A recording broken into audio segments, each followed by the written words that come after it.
Hi, this is Mark. I think I'll entitle this Authentic Church, What Was I Looking For? Um, it is the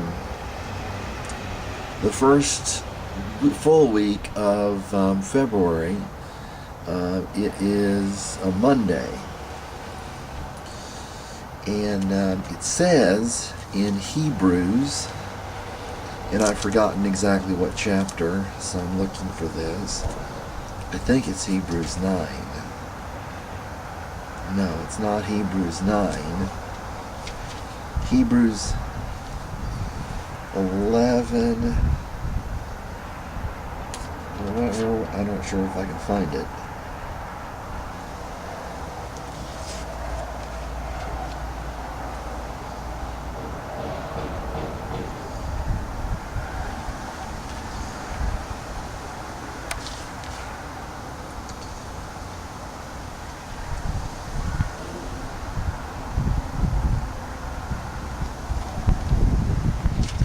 See if I can find it in here. I didn't think I'd have problems finding it.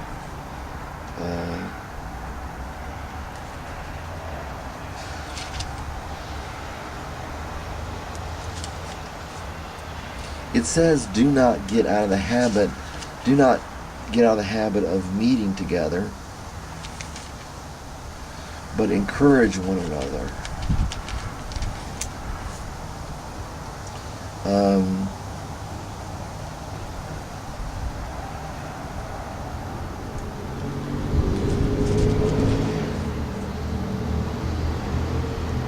Anyway, I can't find it. It's in Hebrews. It says not to get out of the habit.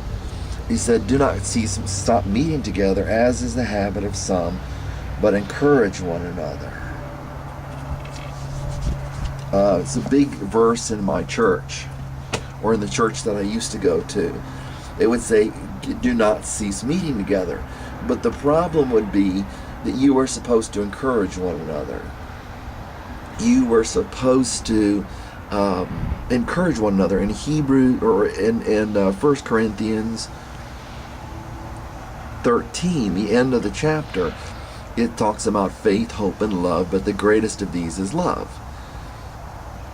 And so the question is, where is the faith, where is the hope, and where is the love in church? If these are what remains, Paul said, these remain, faith, hope, and love, but the greatest of these is love. Well, where are those? Where are those in the church?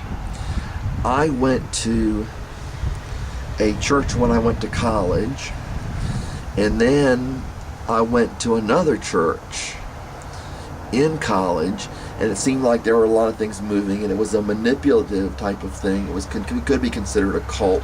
Some people would call it a cult. Some people would not call it a cult. Just a different version of the denomination I went to. And then I decided, I went to one church when I went to college in one place, and then I went to another church. Then I decided the church was just negative, and I decided to stop going to that church and start going to other churches.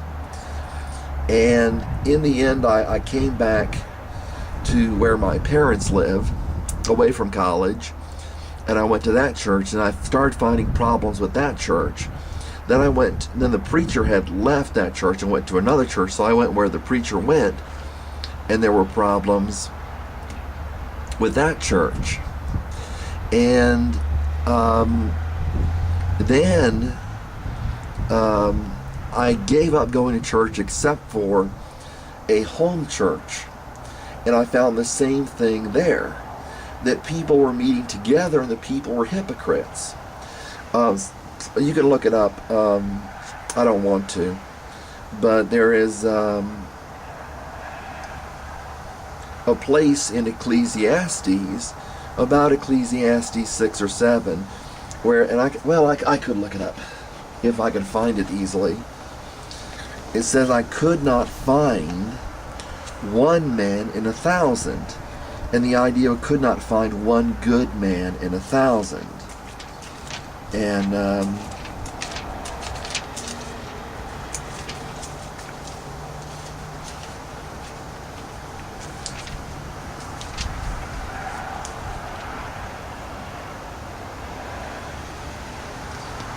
oh, and here's another verse that I was thinking about.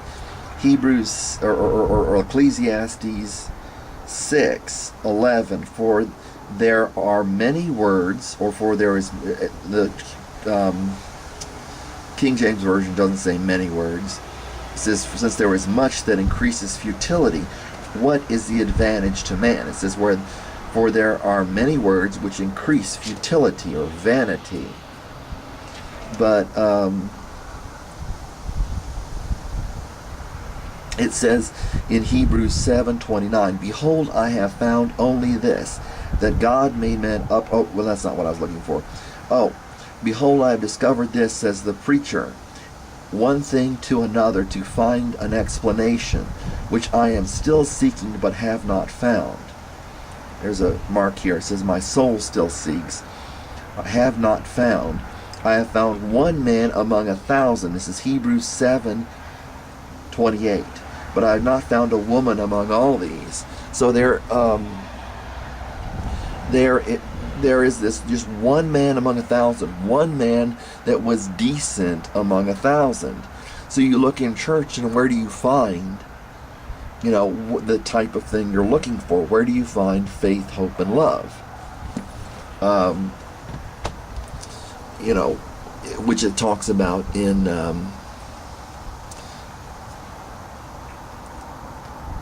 1 Corinthians 13. Where do you find faith, hope, and love? But it says in Hebrews, it says, do not cease meeting together, as is the habit of some. And you can look it up. But encourage one another. So where is the encouragement? If these three remain, Paul said these three remain, faith, hope, and love, then those are the things. It doesn't say what to encourage one another on. Those are the things you should be encouraging one another on. And I think I've talked about this before, but it says in Titus, it says what things to teach.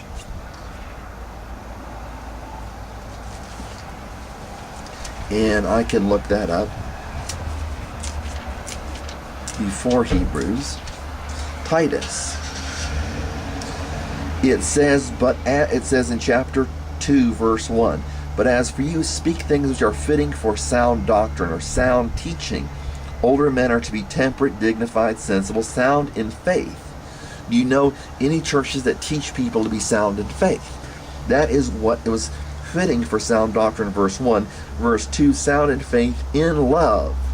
So it's these same things. Paul said these remain, faith, hope, and love. And he just said here, to be temperate, dignified, sensible, sound in faith, in love, in perseverance. Older women likewise to be reverent in their behavior, not malicious gossips, nor enslaved to much wine, teaching what is good. So you put these verses together, there are few people that are really, let's see what I got on time here. There are few people that are decent. 1 in 1,000. So you get these churches, and the churches will point to other churches and say, we are the one true church.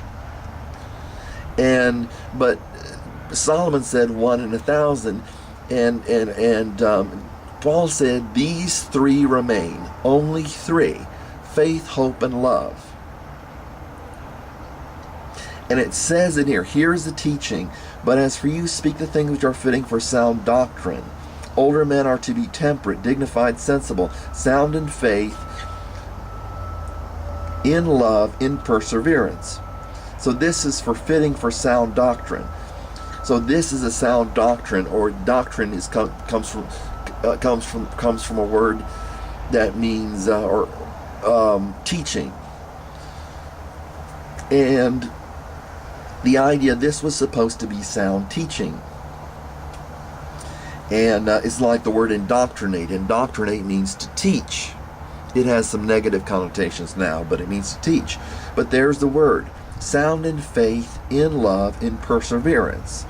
Older women likewise are to be reverent in their behavior, not malicious gossips. That doesn't mean men are allowed to be malicious gossips, nor enslaved to much wine, teaching what is good, so that they may encourage the young women. So the teaching was for the older women, so that they may encourage the young women, and it says here, or train, in a side mark, the young women to love their husbands, to love their children. So I am not finding among the institutions, what I'm finding is what Jesus found, and Jesus talked about hypocrites, teachers of the law, Pharisees, teachers of the law, hypocrites. You can look that up. It says, likewise, urge the young men to be sensible, verse 6 of chapter 2 of Titus, in all things to show yourself to be an example of good deeds. So you're supposed to be an example of good deeds. This is for sound teaching. With purity, and it says, let's see, in the side it says, or soundness, literally uncorruptedness, in doctrine or in teaching, dignified. And we're supposed to encourage one another, it says in Hebrews. So where is this teaching? Where is this encouraging? So my conclusion is that you don't find this, and you find a lot of hypocrisy. And since God is internal, and faith is internal, and hope is internal, and love is internal, how do you know what's authentic? And it's simple to me that the faith and the hope and the love have an external expression. But what you have is hypocrisy. So you have a form of that. But the authentic thing will be authentic love, authentic faith, authentic hope. And it will be teaching these things to be sound in faith, to be sound in love, and to have these qualities which indicate faith, because these things are accessed by faith. It's just like the video I did, Sinning Christians, with a question mark. I did Sinning Christians and a question mark after it. And that was to prove to people that Christians are not to be sinners. And all these things are accessible by faith, but the church is satisfied. The church teaches indirectly, if it teaches it, that Christians are to be sinners. But even in the Psalms it says not to do that. It says not to be sinners. And it's by faith. David had faith. And there's this talk about people that are upright in the Psalms and Ecclesiastes, or in the Psalms and Proverbs. And so there's a certain behavior. But I went from church to church. I even went to a house church. And I didn't find these things, and it's because people are hypocrites. And so, you find yourself looking for authentic Christianity and not finding it. There's always something missing to the honest seeker. And that's what happened with me. That since these things are internal but have an external expression, the idea would be we can have all these unbiblical things like a church. A church is not a biblical thing. A church building is not a biblical thing. People that get together to talk about the Bible are not a biblical thing, because you're supposed to be living out your faith. There's the idea of spirituality, and that is not found in Bible reading. You don't become spiritual by only having a Bible, because the Pharisees were considered hypocrites. And that's all. Have a good day.